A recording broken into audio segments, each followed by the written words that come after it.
খাদ্য সংকটের কারণে স্পেন সরকার প্রথমে বয়স্কদের, তারপর শিশু ও গর্ভবতী নারীদের নির্মূল করার আদেশ দেয়। বাচ্চার আশায় মানুষ অবৈধভাবে পালাতে শুরু করে, আর নিক ও তার গর্ভবতী স্ত্রী মিয়াও সেই ঝুঁকি নেয়।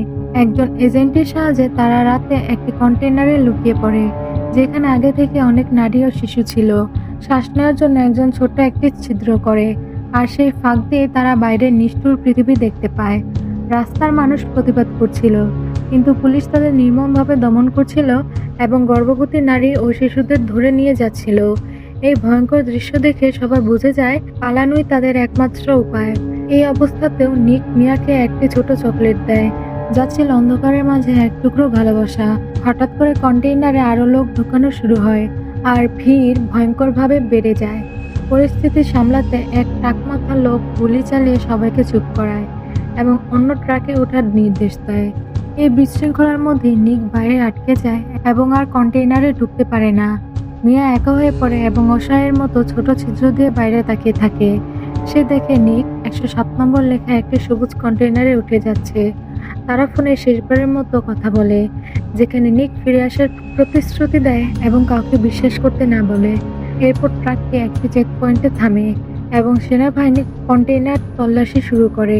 কন্টেইনার খুললে একজন অফিসার ভেতরে ঢুকে ধীরে ধীরে সব জায়গায় পরীক্ষা করতে থাকে। শেষে সে পেছনের দিকে এগিয়ে যায়, যেখানে সবাই একসাথে লুকিয়েছিল, আর পরিস্থিতি আরো টেনশনে পরিণত হয়। প্রতিটি পদক্ষেপ মেপে অফিসার থেমে গুলি চালানোর নির্দেশ দিলে প্রহরী গুলি চালায়, কিন্তু গুলি লক্ষ্যভ্রষ্ট হয়। তার সন্দেহ আরো বেড়ে যায়। তিনি আবার কন্টেইনারে ঢুকে সংকোচন না করে লুকিয়ে থাকা মানুষদের বের হতে বলেন, না হলে শাস্তি মৃত্যুদণ্ড। স্বামীর কথা মনে করে মিয়া কাউকে বিশ্বাস না করে দ্রুত একটি কাঠের বাক্সে লুকিয়ে পড়ে, কিন্তু এক মেয়ে বের হতে অফিসার তাকে নির্মমভাবে হত্যা করে এবং সঙ্গে সঙ্গে সবাইকে মেরে ফেলার আদেশ দেয়। লুকিয়ে থাকা অভিবাসীদের একে একে হত্যা করা হলেও বাক্সের উপর লুকিয়ে থাকা মিয়া অল্পের জন্য বেঁচে যায়। এরপর অফিসার জায়গা খালি করে সব জিনিসপত্র লুট করার নির্দেশ দেয় এবং কন্টেইনার বন্ধ হয়ে গেলে মিয়া দম নিয়ে বেঁচে থাকার চেষ্টা করে। সে সাথে সাথে নিককে সতর্কবার্তা পাঠাতে চায়, কিন্তু কোনো উত্তর পায় না। কিছু সময় পর কন্টেইনারটি একটি জাহাজে তোলা হয়, কিন্তু যাত্রা শুরু হলে নিকের কোনো খবর আসে না। গর্ভে সন্তান নিয়ে মিয়া এক কোণায় বসে থাকে এবং হঠাৎ একটি ব্যাগে খুঁজে পায়, যেখানে ছিল করাত, পানি ও গ্লু স্টিক। সে ভেবেছিল গন্তব্যে পৌঁছালে সব ঠিক হয়ে যাবে, তাই প্রথমে এগুলো গুরুত্ব দেয়নি। কিন্তু হঠাৎ রাতে সমুদ্রে ভয়ঙ্কর ঝড় শুরু হয় এবং প্রবল ঢেউ পুরো জাহাজ উল্টে যায়। এই আঘাতে মিয়া অজ্ঞান হয়ে যায়। জ্ঞান ফেরার পর সে দেখে তার শরীরের অর্ধেক ঠান্ডা পানিতে ডুবে আছে এবং চারদিকে শুধু অন্ধকার সমুদ্র। কন্টেইনারের ভেতর বাক্সগুলো ভাসছিল এবং গুলির ছিদ্র দিয়ে দ্রুত পানি ঢুকছিল।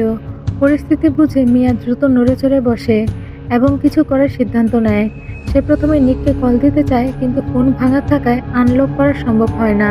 তারপর সে হলুদ টেপ দিয়ে ছিদ্রগুলো সাময়িকভাবে বন্ধ করে পানি ঢোকা কমানোর চেষ্টা করে। এক কোণায় সে একটি ছুরি পায় এবং কয়েকটি বাক্স খুলতে শুরু করে। একটিতে খাবারের টিফিন সেট এবং অন্যটিতে হুডি ভর্তি কাপড় পায়, যা তার বেঁচে থাকার লড়াইকে আরও একটু সহজ করে তোলে। কিছু খাবার, একটি থার্মোস আর একটি লাইটার পেয়ে মিয়া বুঝতে পারছিল না এগুলো কিভাবে কাজে লাগাবে।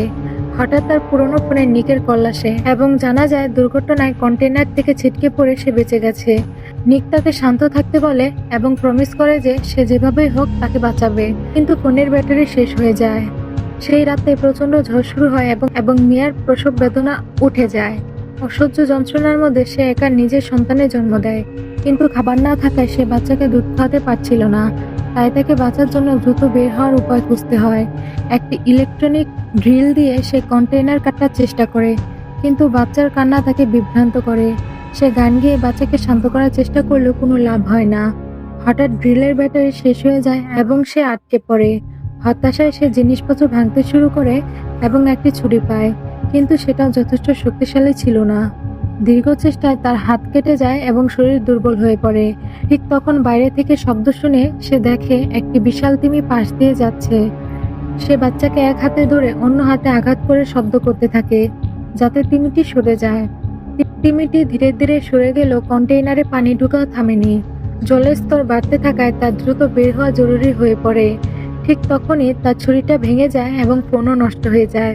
পানি না থাকায় তৃষ্ণায় সে দুর্বল হয়ে পড়ে এবং প্রায় অচেতন হয়ে যায়। সে ভুল করে সমুদ্রের পানি বোতলে ভরলেও পান না করে মাথায় ঢেলে নেয়। তারপর লোহার উপর জমা পানির ফোঁটা চেটে বাঁচার চেষ্টা করে এবং সেগুলো জমাতে থাকে। কিন্তু সেই পানি নোংরা হওয়ায় তার শরীর খারাপ হতে শুরু করে। ঠিক তখনই সে অনুভব করে উপর থেকে বৃষ্টির পানি পড়ছে। সে দ্রুত উঠে সেই পানি পান করে এবং খালি ক্যান ভরে রাখতে শুরু করে। এই বৃষ্টির পানি তার বেঁচে থাকার নতুন আশা হয়ে ওঠে। একটি কোলার ক্যান দেখে তার মাথায় নতুন পরিকল্পনা আসে। সে বাচ্চাকে ঘুম পাড়িয়ে লোহার পাতের সঙ্গে দড়ি বেঁধে জোরে টানতে শুরু করে। অবশেষে পাতটি ছিঁড়ে যায় এবং নিজের সব শক্তি দিয়ে সে বের হওয়ার চেষ্টা চালিয়ে যায়। অবশেষে সে শক্ত কম্বল ছিঁড়ে ফেলে ভেতরে সূর্যের আলো ঢুকে নতুন জীবনের আশা জাগায়। কন্টেনার থেকে বেরিয়ে এসে দেখে চারদিকে শুধু সমুদ্র, কোথাও কোনো স্থলভাগ নেই। কিন্তু শিশুর মুখ দেখে সে আবার বাঁচার শক্তি খুঁজে পায়। সে বাচ্চার ডাইপার বদলে পুরনোটা সমুদ্রে ফেলে দেয়। এরপর কাটার স্ক্রু দিয়ে একটি অস্থায়ী মাছ ধরার ছিপ বানায়, কিন্তু কোনো মাছ ধরা পড়ে না। ক্ষুধা আর ক্লান্তিতে সে প্রায় ভেঙে পড়ে। ঠিক তখনই আকাশে একটি বিমান দেখে সে দ্রুত কাছে দিয়ে সূর্যের আলো প্রতিফলিত করে সিগন্যাল দেয়, কিন্তু প্লেনটি তাকে দেখতে পায় না। পরে হেডফোনের তার দিয়ে সে একটি জাল তৈরি করার পরিকল্পনা করে। পরদিন সে জাল পানিতে ফেলে এবং ডাইপার ব্যবহার করে মাছ আকর্ষণ করে। অবশেষে সে একটি বড় মাছ ধরতে সক্ষম হয় এবং অনেকদিন পর খাবার পায়। এভাবে কিছুটা খাবারের সমস্যা মেটালেও কন্টেনারে পানি ঢোকা বন্ধ হয়নি। তাকে বারবার পানি ফেলে দিতে হচ্ছিল। বাঁচার আশায় সে চিঠি লিখে লাঞ্চ বক্সে ভরে সমুদ্রে ভাসিয়ে দেয়।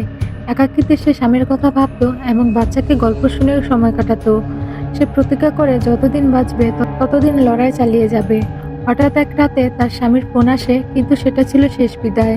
নিক জানায় সেও গুলিবিদ্ধ হয়েছে এবং আর কোনো বাঁচার সম্ভাবনা নেই। মিয়া কাঁদতে কাঁদতে তাকে তাদের সন্তানের জন্মের কথা জানায় এবং হাল না ছাড়ার কথা বলে। শেষবারের মতো সে ফোনটি বাচ্চার কাছে ধরে, যাতে নিক তার মেয়ের কণ্ঠ শুনতে পারে। তিনি মেয়ের সাথে কথা বলতে বলতে ধীরে ধীরে চুপ হয়ে যান, আর মিয়া বুঝতে পারে নিক আর বেঁচে নেই। এই সত্যটা তাকে ভেঙে দিলেও সন্তানের জন্য তাকে শক্ত থাকতে হয়।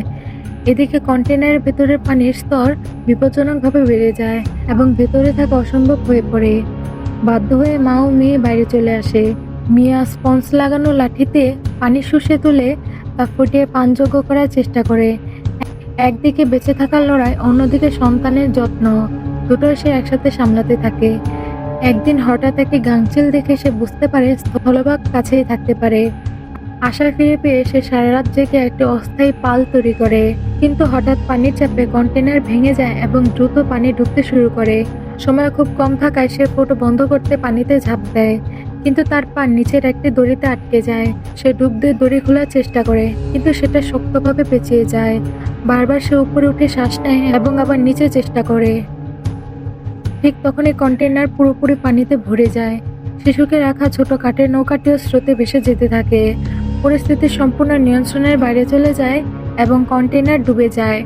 ভাগ্যক্রমে তার কাছে তখন একটি ছুরি ছিল, যা তার শেষ আশার আলো হয়ে ওঠে। শেষ মুহূর্তে সে দড়ি কেটে কোনোভাবে পানির উপরে উঠে আসে, কিন্তু উঠে দেখে তার বাচ্চাটি কোথাও নেই। আতঙ্কে সে চারদিকে খুঁজতে থাকে। ঠিক তখনই সে তিমিটি আবার ফিরে আসে। তিমিটি সরাসরি সে ছোট কাঠের বেলায় গিয়ে বাচ্চার উপর পানি ছিটায় আর বাচ্চা কেঁদে ওঠে। কান্নার শব্দ শুনে মিয়া দ্রুত সেখানে সাঁতরে গিয়ে অবশেষে তার শিশুকে খুঁজে পায়। এরপর তিমিটি শান্তভাবে সরে যায়, যেন তাদের জীবন বাঁচিয়ে চলে গেল। সূর্য ওঠার সাথে সাথে মিয়া তার শিশুকে নিয়ে ভাসতে থাকে শেষ আশায়। সে মাছের কাঁটা পানিতে ছুঁড়ে গাংচিল আকর্ষণ করার চেষ্টা করে। কিছুক্ষণের মধ্যে অসংখ্য গাংচিল তাদের চারপাশে ঘুরতে থাকে। এই দৃশ্য কাছাকাছি থাকা একটি মাছ ধরার নৌকার নজরে পড়ে। নৌকার লোকেরা দ্রুত তাদের দিকে এগিয়ে আসে এবং প্রথমে শিশুটিকে তুলে নেয়। তারপর দড়ি টেনে তারা মিয়াকেও উপরে তোলে। মিয়ার অবস্থা খুব খারাপ ছিল, তাই তাকে দ্রুত শ্বাস নিয়ে বাঁচানোর চেষ্টা করা হয়। অবশেষে সে মৃত্যুর মুখ থেকে ফিরে আসে। চোখ না খুলে সে ইশারায় বোঝায় যে সে তার বাচ্চাকে কুলে নিতে চায়। চোখ খুলে বাস্তবতা বুঝতে পেরে সে আবেগে ভেঙে পড়ে। নিজের সন্তানের মুখ দেখে সে নিশ্চিত হয় যে সে সত্যিই বেঁচে আছে। এই ভয়ঙ্কর যাত্রা তাকে জীবনের আসল মূল্য বুঝিয়ে দেয়। সবকিছু হারিয়েও সে নতুন করে বাঁচার শক্তি খুঁজে পায়। এখন সে তার সন্তানকে নিয়ে নতুন জীবন শুরু করবে, আর নিকের স্মৃতি বুকে নিয়ে সামনে এগিয়ে যাবে। মুভিটি যদি আপনাদের ভালো লেগে থাকে তাহলে অবশ্যই একটি লাইক, কমেন্ট এবং আমাদের চ্যানেল সিনেবিটে সাবস্ক্রাইব করতে ভুলবেন না। ধন্যবাদ।